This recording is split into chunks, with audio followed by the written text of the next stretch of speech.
आज के दौर में रोजगार कमाना बहुत मुश्किल हो गया, मगर जो अपनी मेहनत के बलबूते पर मंजिल पर पहुंच गया वो भी समाज दुश्मन नासिर की नजर हो गया। अटक में भी कुछ ऐसा ही हुआ।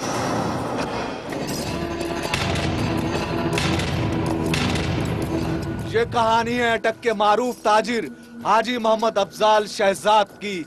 17 दिसंबर 2011 हाजी अफजाल इशा के वक्त अल खैर जनरल स्टोर जो अटक के गुंजान आबाद तिजारती मरकज में वाक़े है से निकलकर सर्राफा बाजार की तरफ गया। उसके पास 30 तोले सोना था।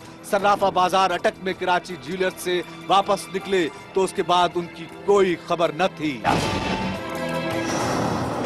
ईशा की नमाज को काफी वक्त हो गया, हाजी अफजाल अभी तक घर क्यों नहीं लौटा? भाइयों की परेशानी बढ़ने लगी।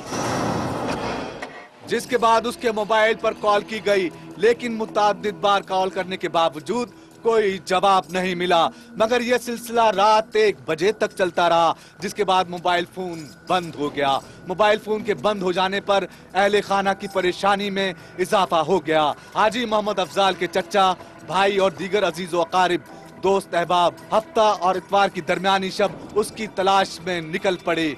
DPO ने फौरी तौर पर DSP हफीज अहमद ओलक को इस बारे में खुसूसी हिदायत जारी की, जिन्होंने पुलिस थाना अटक सिटी में उनकी गुमशुदगी और लापता होने की FIR दर्ज कराई। दूसरे रोज 18 दिसंबर बारोज इतवार फुबारा चौक में दर्जनों दुकानें बंद रहीं। ताजिरों के वफ्द ने, जिसमें हाजी मोहम्मद अफजाल शहजाद के करीबी रिश्तेदार भी शामिल थे, चेयरमैन कायमा कमेटी बराए दिफाई पैदावार शेख आफ्ताब अहमद MNA से भी इस बारे में मुलाकात की और मदद के लिए कहा। यहाँ वीरान खेतों में किसी की लाश पड़ी है। इमरजेंसी नंबर पर मिलने वाली इस इत्तला के बाद पुलिस मौके पर पहुंच गई। तो क्या ये लाश हाजी अफजाल की थी? जी हाँ, ये लाश हाजी अफजाल की थी, जो मोहल्ला न्यूटान नस्द शकरदरा के वीरान खेतों में पड़ी थी। सब इंस्पेक्टर मोहम्मद इलियास खान ने मौके पर जाकर लाश को कब्जे में ले लिया। तलाशी के दौरान मकतूल की जेब से 2,46,530 रुपए कीमती मोबाइल फोन और चाबियां बरामद हुई। लाश को कब्जे में लेकर डिस्ट्रिक्ट हेडक्वार्टर अस्पताल अटक पहुंचाया गया, जहां मकतूल का पोस्टमार्टम हुआ। पोस्टमार्टम रिपोर्ट के मुताबिक हाजी मोहम्मद अफजाल शहजाद के जिस्म के मुख्तलिफ हिस्सों में 3 गोलियां मारी गई थीं, जबकि मौके से गोलियों के 4 खोल भी मिले, जो ये जाहिर करते हैं कि मकतूल पर 4 फायर किए गए, जिनमें से एक खता हो गया और 3 मकतूल के जिस्म पर मुख्तलिफ हिस्सों पर लगे, जिससे उसकी मौत वाक़ई हुई। जुल्म के शिकार लोगों के दुख में बराबर का शरीक हाजी अफजाल आज खुद किसी का शिकार बन गया।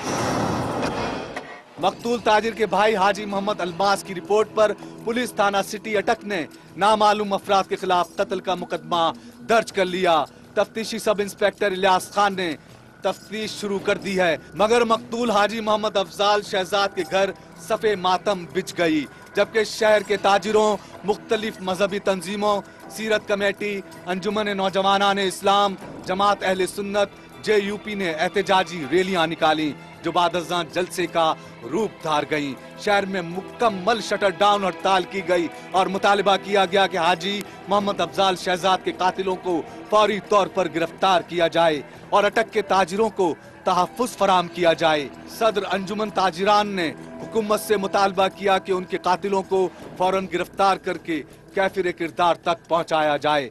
ताजिर हाजी मोहम्मद अफजाल शहजाद के कत्ल के बाद शहर में खौफ व हिरास फैल गया है। पुलिस मसरूफ तफ्तीश है और नामालूम कातिलों की तलाश में है, मगर सवाल यह है कि ताजिर हाजी मोहम्मद अफजाल शहजाद के कातिलों को कौन गिरफ्तार करेगा? उसके यतीम बच्चों, बेवा और लवाहिकीन के आंसू कौन पहुंचेगा?